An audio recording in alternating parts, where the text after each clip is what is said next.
Today is December 13th, 2010, and my name is Marty Dick. I'm interviewing Henry Ballard, who lives in Sunshine Canyon and who was involved in the Sunshine Fire.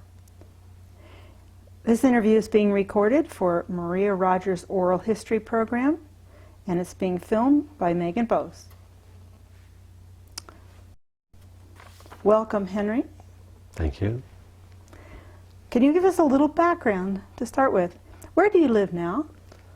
I live at 170 Misty Veil. It's a little subdivision in Sunshine Canyon, or since Sunshine Canyon isn't a canyon, it's in Sunshine.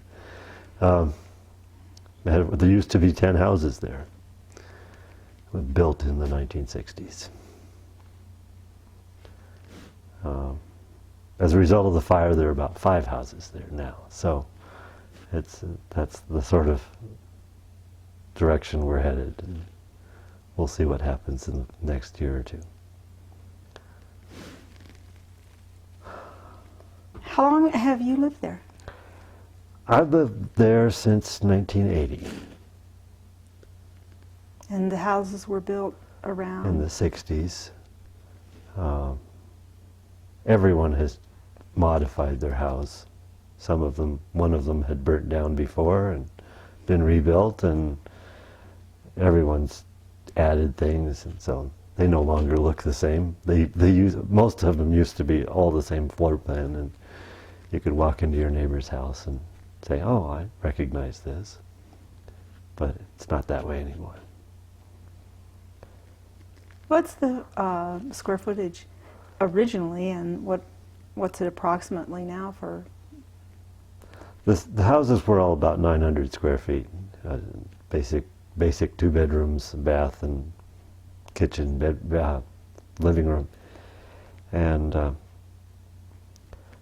I think probably everyone's doubled that, possibly up to tripled, just because they needed more space and had gotten a bargain by getting that small house, and could therefore go and do something else, add on.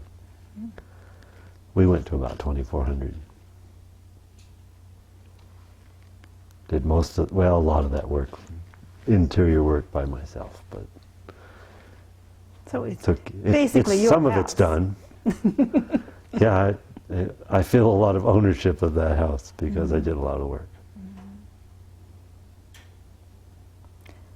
How's Misty Veil related to the other homes in the town of Sunshine? It's an interesting question. I think, some developer really did get Misty Veil and platted it and built 8 or 9, 10 homes right there, pretty close together, small acreage, not by town standards. Our lot's 1.7, but none of those 40-acre plots that are the style these days, and it's very close to the schoolhouse, which is one of the historic buildings. Well, it's practically the only obvious historic building, and it's close to a couple other old places. So it's pretty close to the town of Sunshine, which actually, at one point had several thousand people and stretched quite a ways along the roads up there.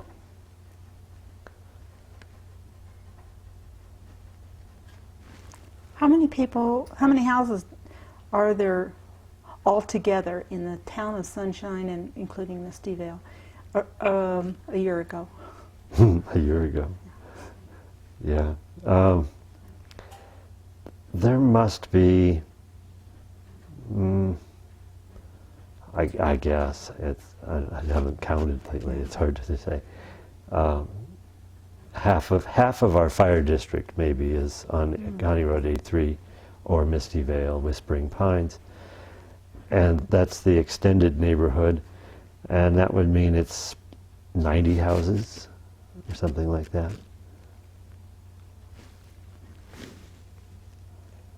And of course, a bunch of them are gone. How I many don't are, know. how many are gone?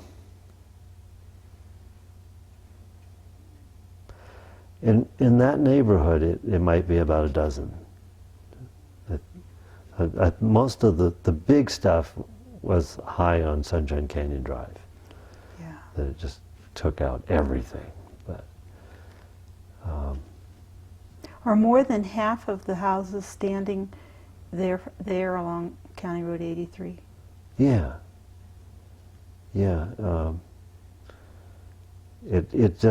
the big firestorm did not sweep through County Road 83 the way it came through up the ridge next to Sunshine Canyon Drive, and so it was more the ground fire the next day or two that crept around and found some places that weren't very well protected from that, and without anyone there to notice, they went. And that's what happened to our garage. It was a ground fire. It wasn't the big ground fire sweeping through the first day. Which is pretty strange because our garage is right in the middle of 4 houses that were untouched. But the fact that our house and our neighbor's house are untouched is largely due to the firefighters that did get there while the garage started and said, well, we can't save the garage, we can protect the houses and keep it from going crazy from here. I got the feeling that is very similar to what happened in some of those other houses, but I'm not sure because I don't know if anyone was there to see. Some of the houses are just, we were asking questions afterwards, when did that one burn? And people didn't necessarily know. And some like your garage went the second day. Yeah, that was the second morning, and you just have to say both that it's unfortunate that the fire was creeping around and could have been stopped rather simply, but also fortunate that somebody did notice it and kept it from spreading to the houses. So we feel lucky and unlucky.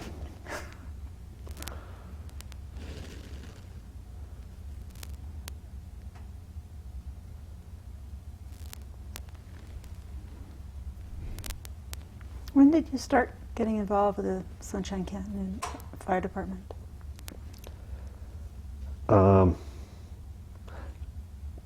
I was mostly getting involved in 1986.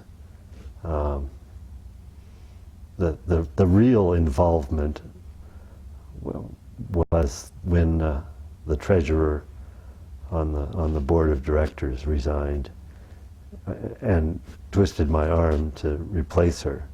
So when you do that, you're in it deep right away. But I also realized that if I was tying myself to the fire department, and I recognized how few firefighters there were, that perhaps I should really get serious about that end of the business too. And so I started to do at least the local training, and within a couple years I got the structure firefighter training, and then the wildfire training. And it was pretty slow for a while.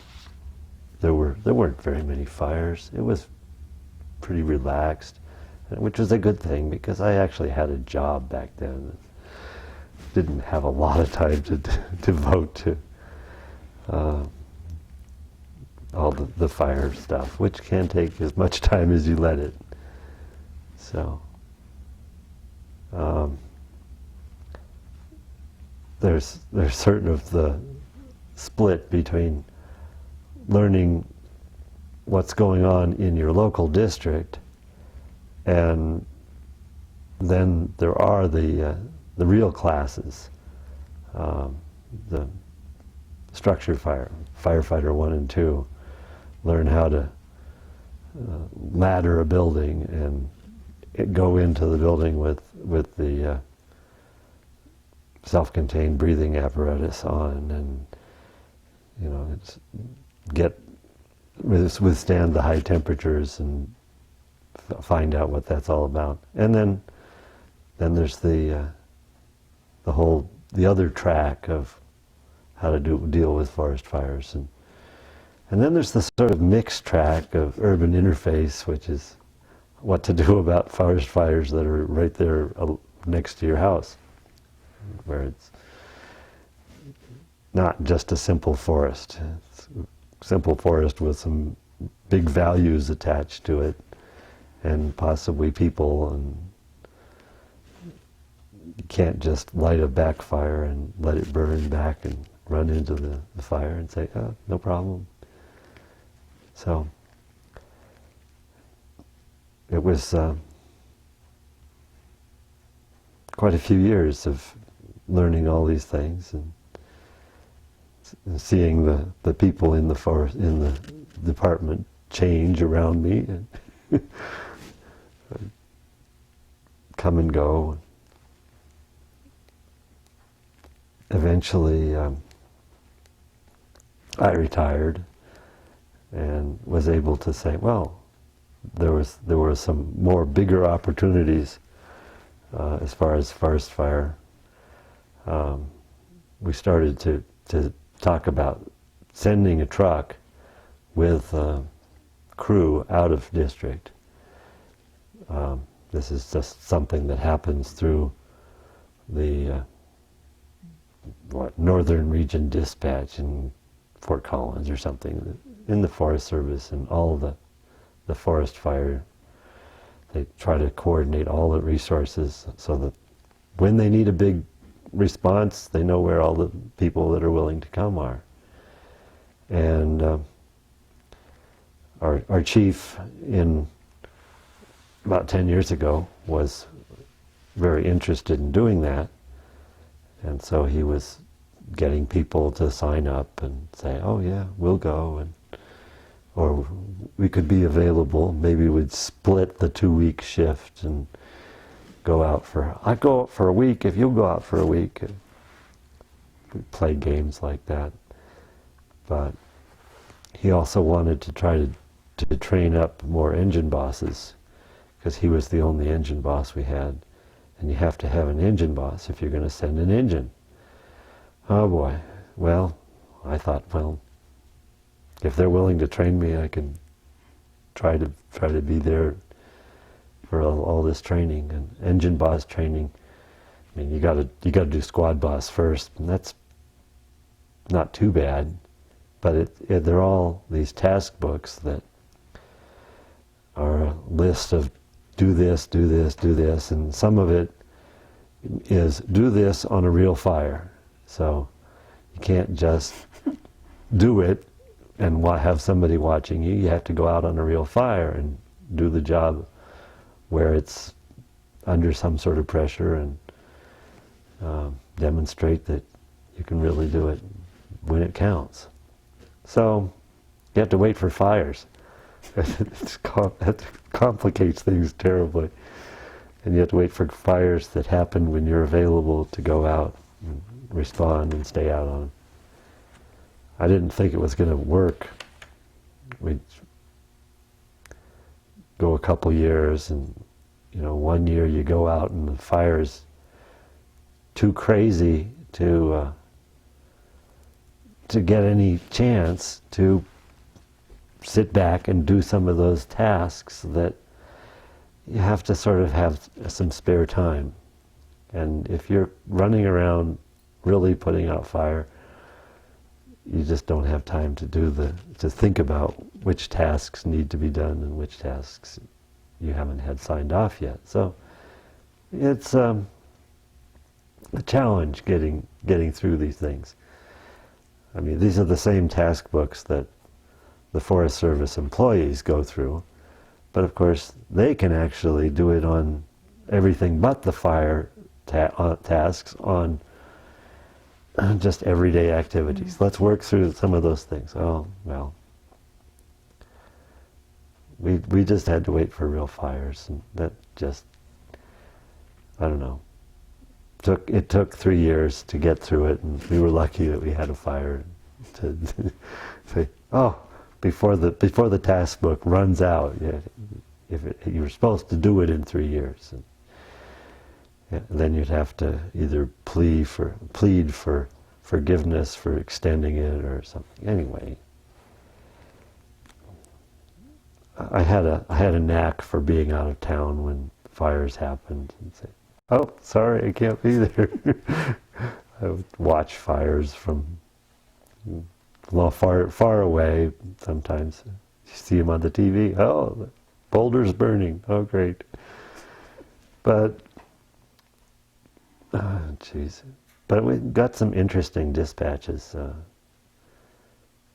Went to Western Colorado and up to Montana and to South Dakota. South Dakota fire, I was able to act as an engine boss trainee and pretty much do everything.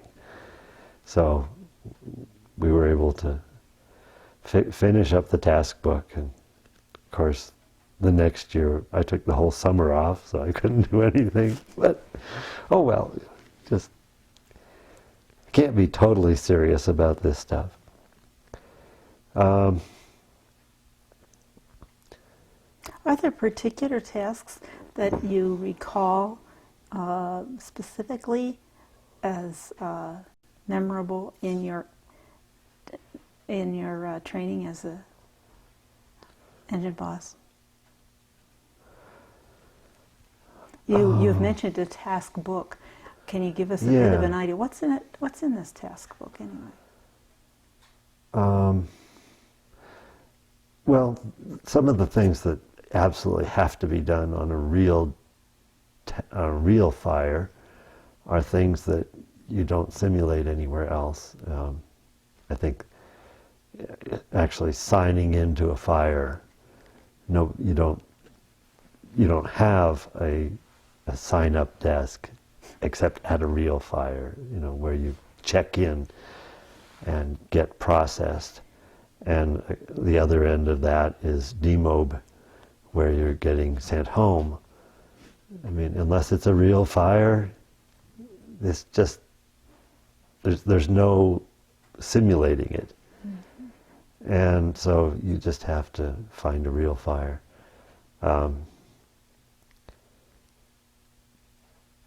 I think that a lot of the basic stuff, which is just run the truck, see that you have decent rapport with your crew and stuff, doesn't matter so much.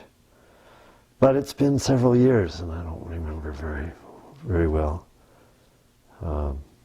Even just squad boss, one of the things you had to do is act as a lookout on a fire, and that's like take the whole day and be out there doing the weather checks and radioing them in and watching fire activity. If I did this on a controlled burn.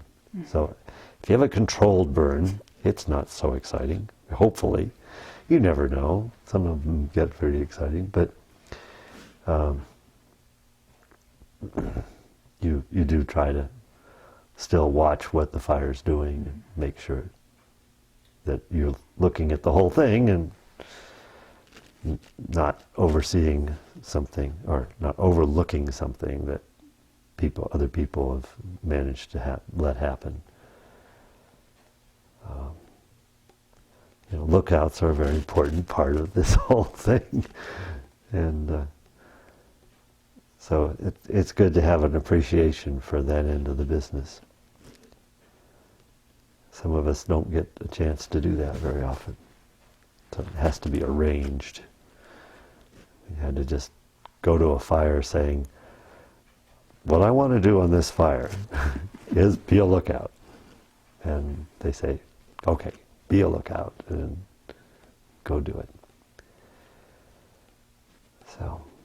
And then you're able to check that off in your task book. Yeah. Somebody, in all cases, somebody, your superior on the fire, has to sign off, say that you did this job, and maybe, give a time and date, just to say that this happened. You're not doing it. You don't get to check things off by yourself. So, darn.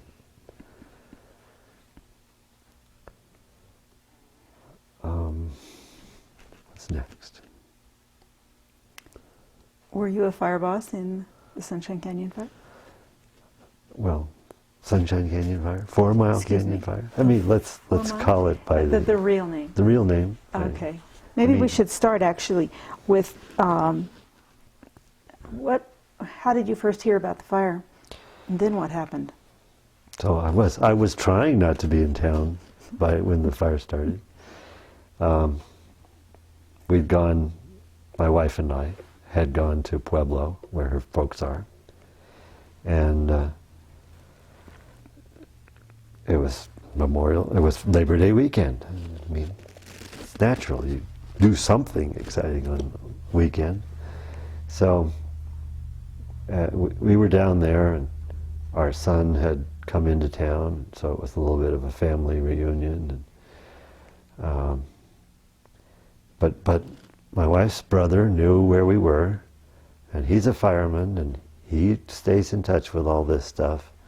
So when he saw it, I think, on the news, he called us and said, "Have you guys, you're not aware?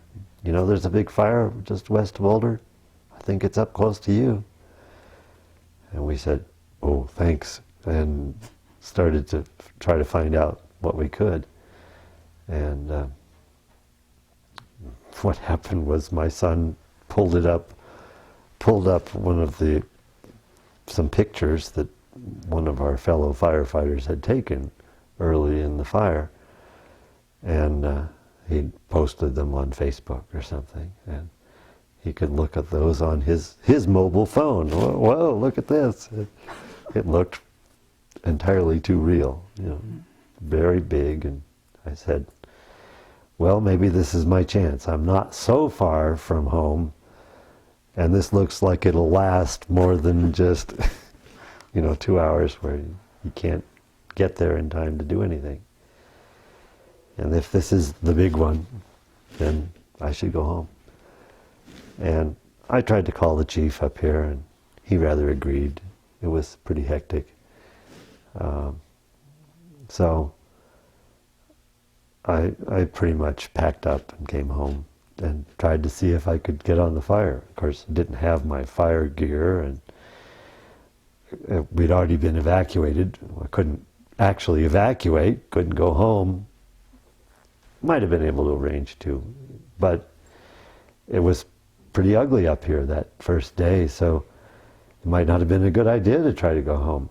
And though we now know that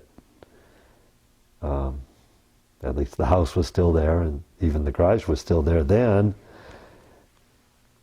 and so it would be a question of would there have been real excitement driving along the road to get there? Well, I got to Boulder and at least sort of checked in with the evacuation people to tell them that we weren't in the house and we were out, and we weren't anyone to worry about. And then I went to some friends and tried to make telephone calls and find out what I could do. And I finally found out that they were having a meeting of firefighters at the Boulder Mountain Lodge over in the 4 Mile district. And we do training with them and everything, so that's a familiar place to go, and I knew I'd find people there that would have ideas if I could just get there. And so I talked to the chief. Oh yeah, just show him your red card and whatever you can, and we'll try to tell them to expect you at the roadblock. And so I was able to talk my way through the roadblock to drive up Boulder Canyon and get to the Boulder Mountain Lodge, where I was able to find somebody that had extra fire gear that I could borrow, and I was also able to try to drive home, but when I got up to Bald Mountain, I was stopped by the firefighters that said, "Yeah, we're not sure it's good up there. It might not be a good time to go there." They didn't know if my house was there, and they didn't want me going up there alone or in their company or anything at that point. So I said, okay.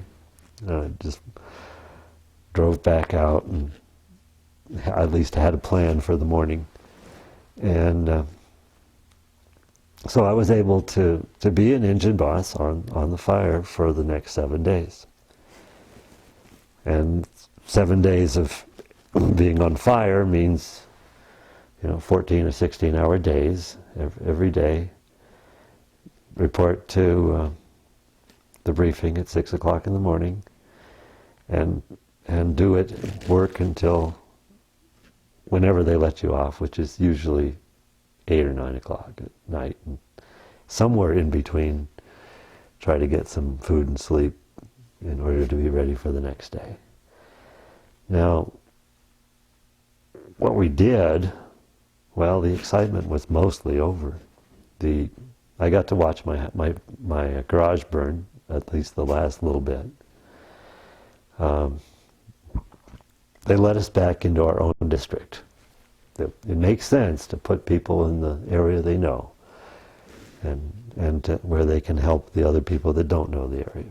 So I was up in the upper end. We were actually just off of Sunshine District. We were up at the Snowbound Mine for a few minutes, checking things, but that's close enough to home that it's very familiar. And got to look around up there and slow down some fire.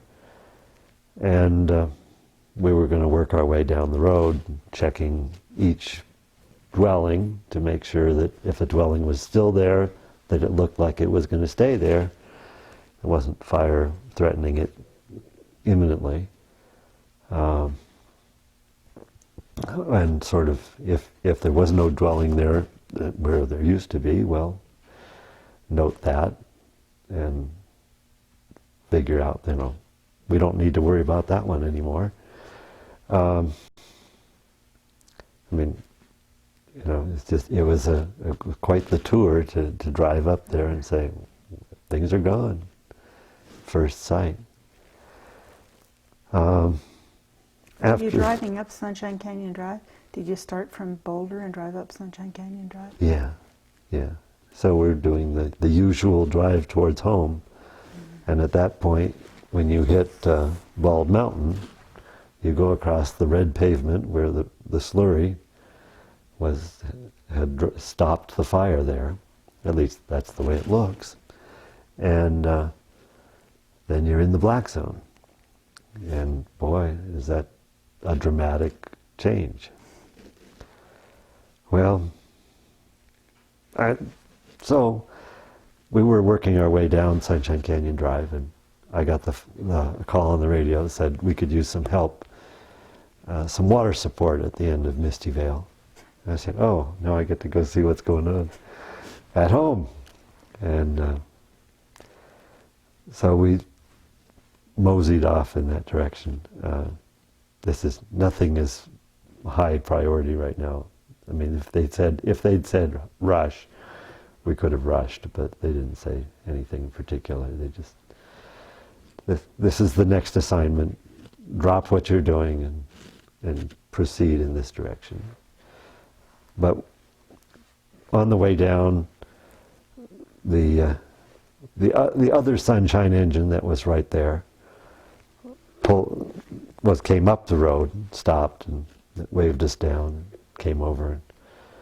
And the guy who was working as engine boss there came over to talk to me and said, "Well, your house is okay, but your garage is gone."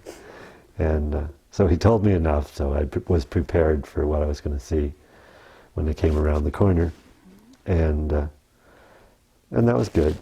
I don't know, it's just good to be prepared. Who was telling you where to go, what to do? Since you were local people on the two engines that were up there. Well, we had, it may have changed somewhat from one day to the next in the fire, because they shuffle the organization around. And when they went from a state fire to a federal fire, then they get a whole new team. But that's mostly at the top level, and a lot of the people that were in the operations structure were still local people. So as an engine boss, I was reporting to a strike team, a task force leader. There are strike teams, and there are task forces. And in this case, we had a task force leader, and that was our former chief, Eric Bader, who was acting as the task force leader. And so he was our normal contact on the radio.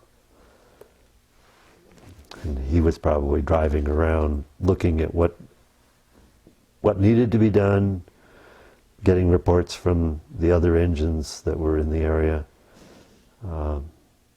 deciding who goes where, who does what next. And then reporting to his boss, which would be the division supervisor.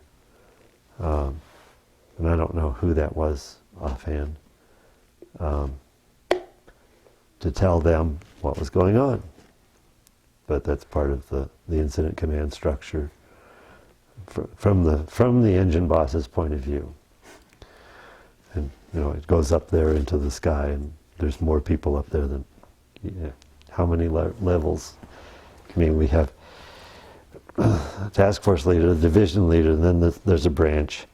And we were in, there could be a branch, there could be a division. We were in Division G, and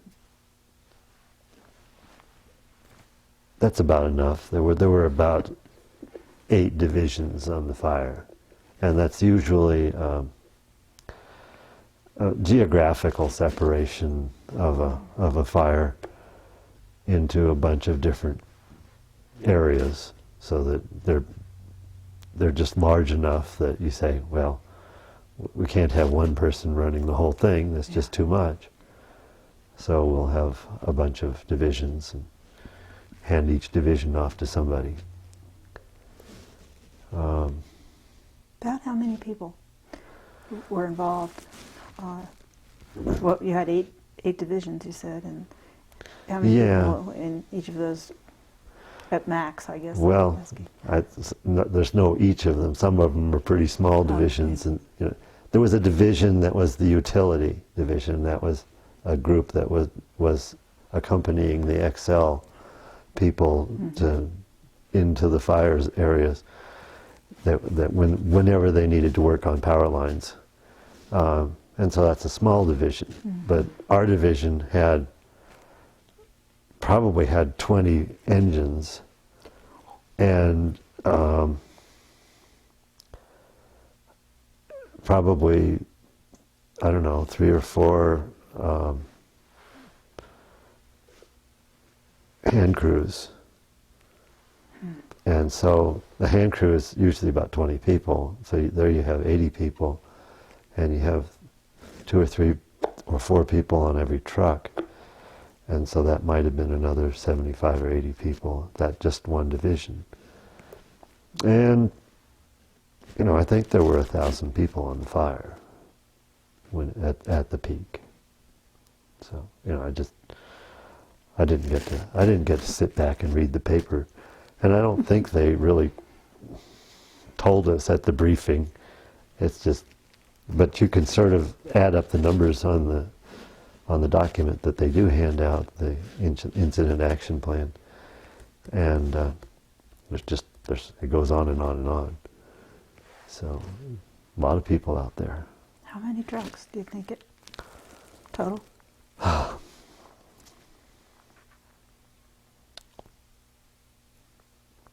100 trucks. Yeah.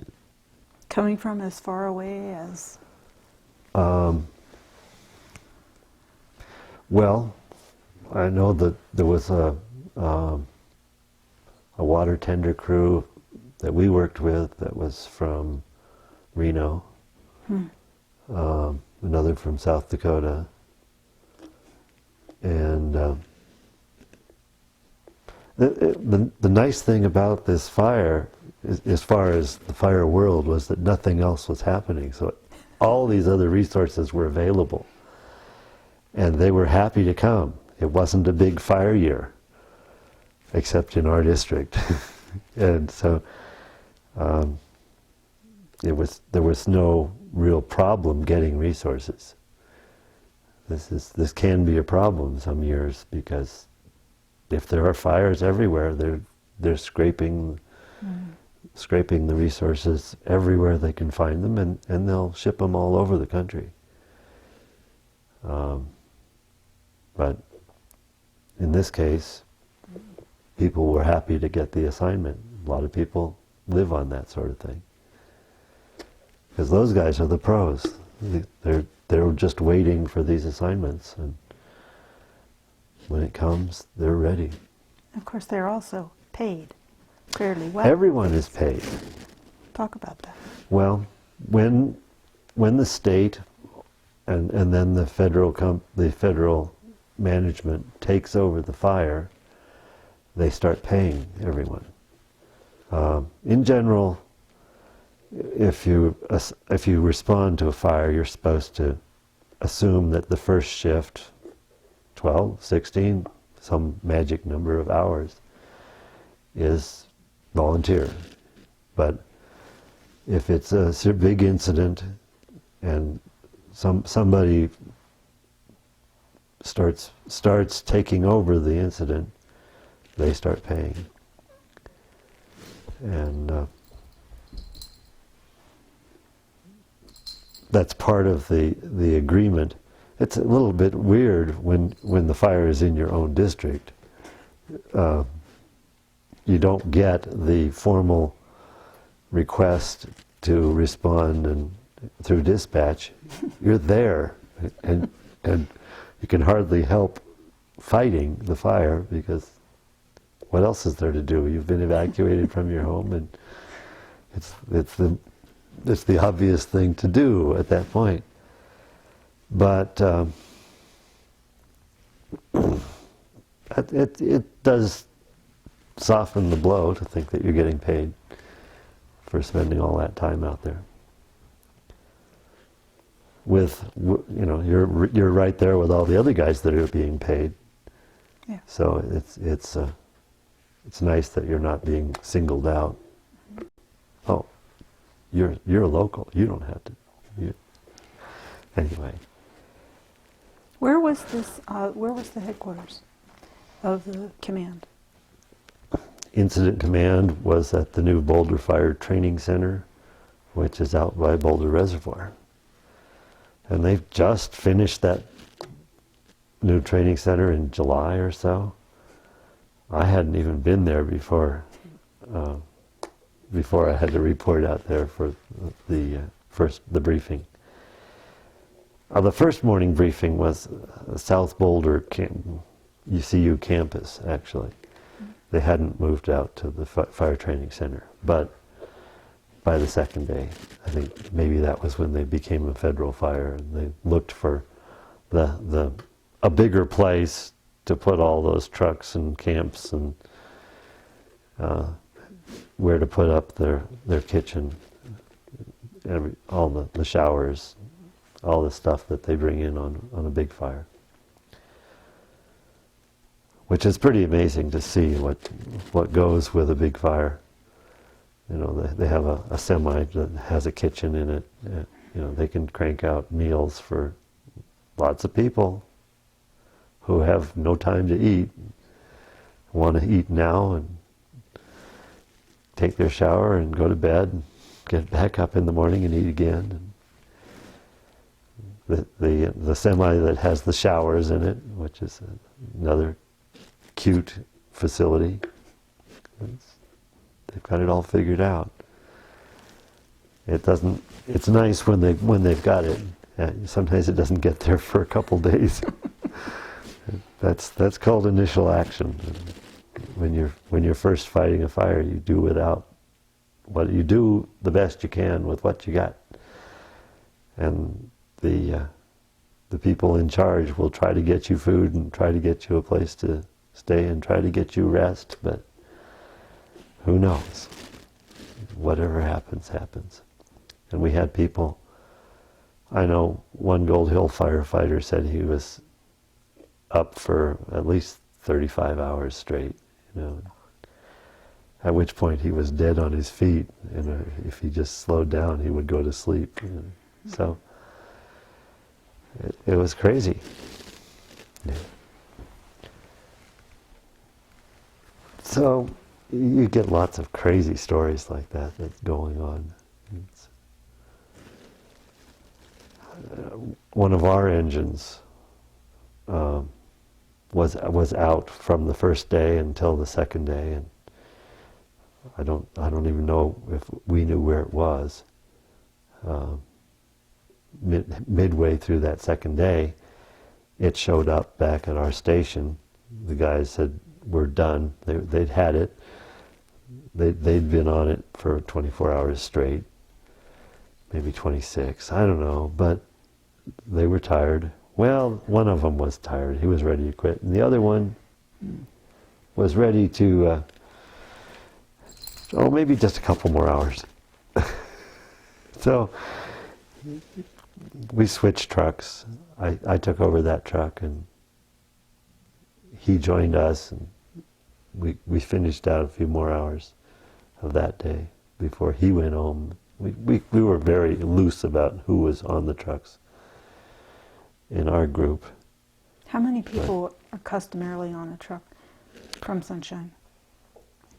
Well, we try to put 4 people on our big truck, 4501, and usually 3 people on the brush truck, 4532. That's especially because it doesn't have a full back seat. It's a stretch to try to put 2 people back there. But I think we did some of the time. If we had 4 people that wanted to work, and that was the truck that was going to be going, we would do it. You mentioned taking the truck back to the station. There was a station? That was pretty interesting. I heard early reports that Station 2 had been burnt, and a lot of people believed that for a long time. So it was interesting to go up there and say, "Oh, the station's fine." As we went through the district, you're looking at what survived and what didn't, and wondering, what made the difference? How did this fire behave? That it just totally ripped through some houses and left nothing but fine ash, and other places there are green trees and nothing, and things that are just untouched.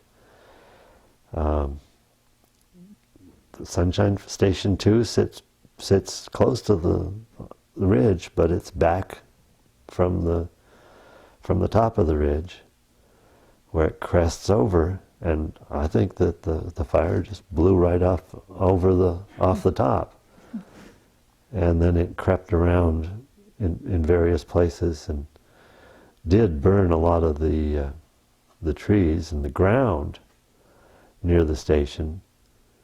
Sooner or later, I'm not sure when that all happened, but with that station has some advantages. It's got a big parking apron that meant that there wasn't a lot of heavy fuels in the direction the fire was coming from. That protected it. And it's well mitigated around the station, and it's built stucco finish, so it's not very flammable. It doesn't have big windows to let a lot of heat into the building if there's a lot of heat just roaring past. Where some houses, we wouldn't be surprised if that allowed the inside of the house to start burning before the outside, just because so much radiation goes right through the windows, and carpeting or furniture gets too hot and just starts burning, and the house practically explodes. It was also particularly interesting that there was a second firehouse that didn't burn either. Well, it burned a couple of years ago, so that's good enough. Well, in the second firehouse, which was close to the Misty Veil area, was sort of in a green patch where things didn't burn so much.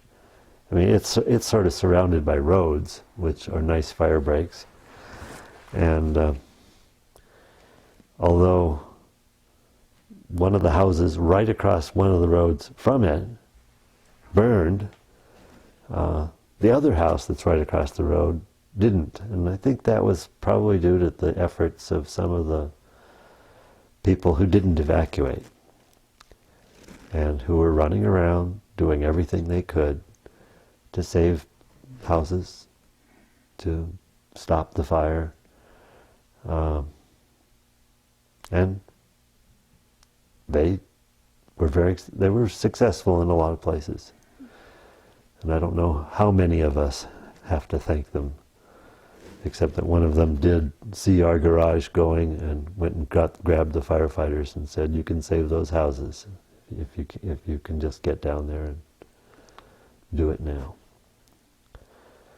So you were among those people who were told indirectly by these folks who stayed in the fire area, go down there and save your community. Yeah, and they did a job that was undeniably useful. It's a little scary to have them out there in the fire area without the training to know what they're doing, but we're happy they didn't get hurt.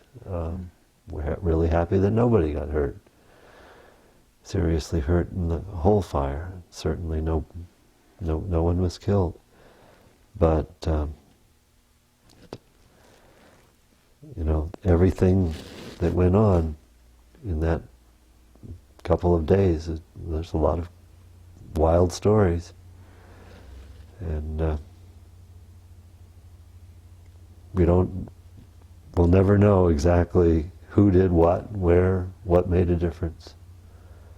Just putting all the pieces together is really tough.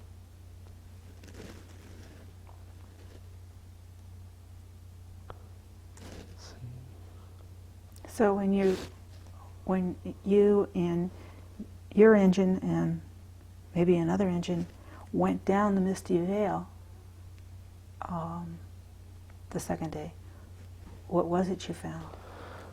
Well, by the time I got there, the garage was just a heap of very hot stuff. It was no longer tall flames. It was very modest flames.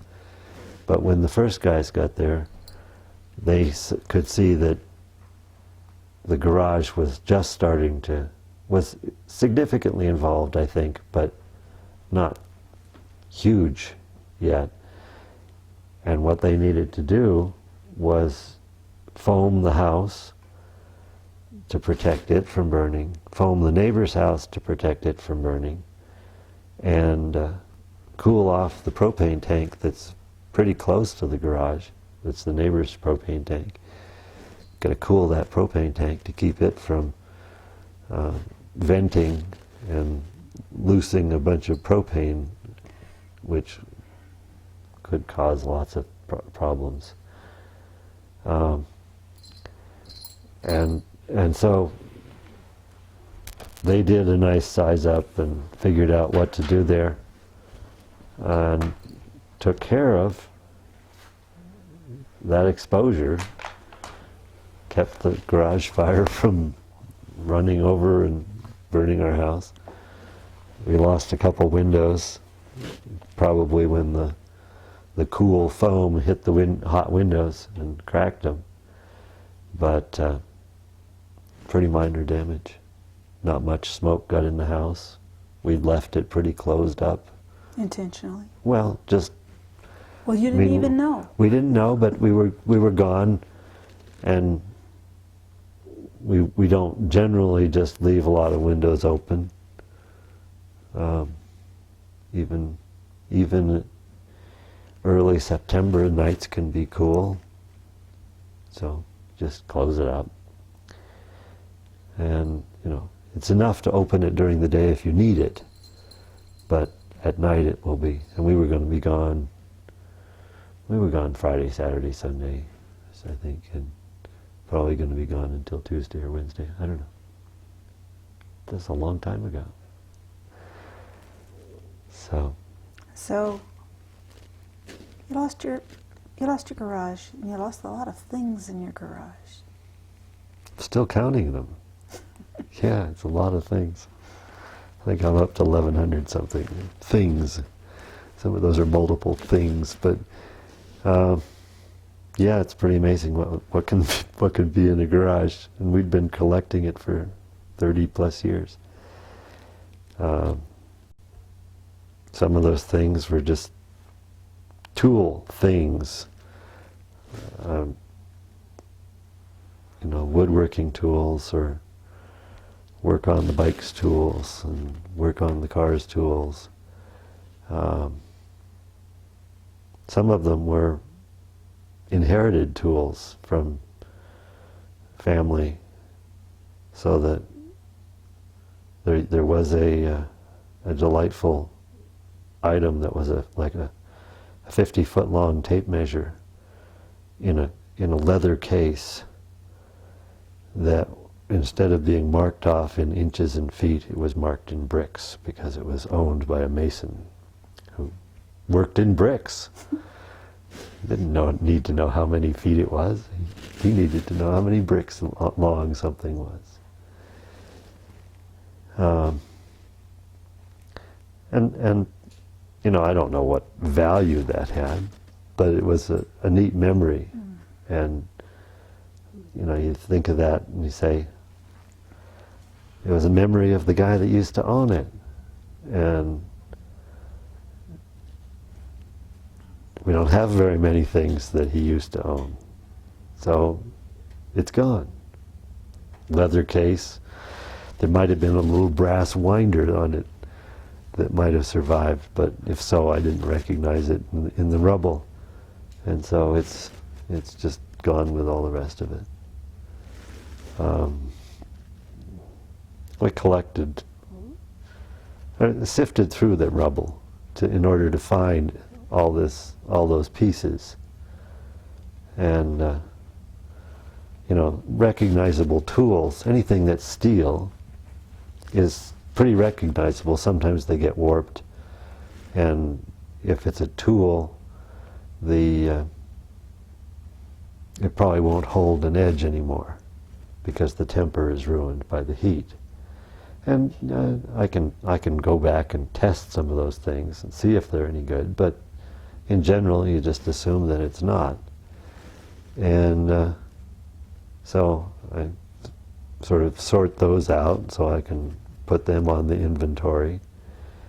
And then all the other stuff, well, you know, like I had lots of nails of all sorts, screws of all sorts. Some of those we just threw in buckets and weighed them. Said, oh, we got 193 pounds of nails and other miscellaneous junk. I mean, it's just steel junk that just adds up. If I need to buy more nails by the pound, at least I'll have documentation that I had that many nails. So. You also had quite a few pairs of skis, I hear tell. Well, we're still trying to figure that out. But when a ski burns up, you know, it's wood, it's fiberglass, plastic, all that stuff is gone. All that's left is the metal edges. And of course, if you have the Nordic skis don't have metal edges, so there's nothing left. And we're still wondering exactly how many of those we had, because we don't let go of things like that very easily. And we keep going back and using them every now and then for old time's sake. There were probably 3 or 4 pairs of wooden Nordic skis, not to mention all of the rather new ones. So, no, I counted 80 metal edges. That means there were 20 skis, 20 pairs of skis out there with edges, and then more. And what did you do with those metal edges? Well, I have them. I haven't parted with the metal edges yet. I figure that that's an art piece that I've taken a lot of pictures under various circumstances of my metal edge collection that they look very good in the dark with the flash of the camera on them. I'm standing up in a white plastic bucket, all tied together, sort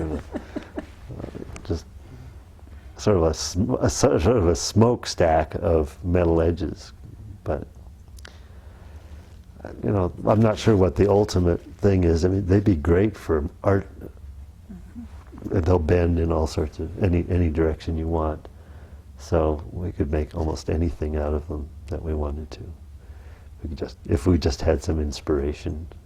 And you've made something positive out of something very negative. Well, it's amusing. I don't know yet whether anything positive will come out of it, really positive will come out of it. But you know, we've talked about putting a quiz on Facebook saying, how many pairs of skis did the Ballards have in that garage? And giving them a picture as a clue that has not only the whole metal edge collection, but all of the pieces of bindings, which is the other thing that does survive.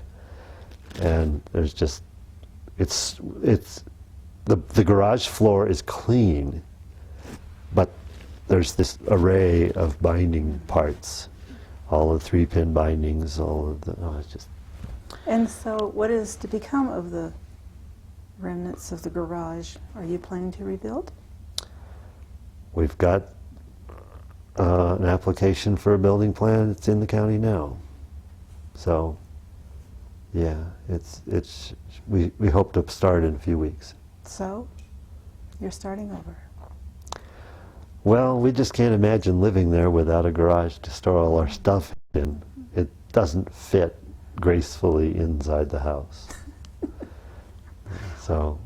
Well, you've certainly given us so many different views of your perspective of the fire. We really appreciate it. Sure. Thank you. Yeah.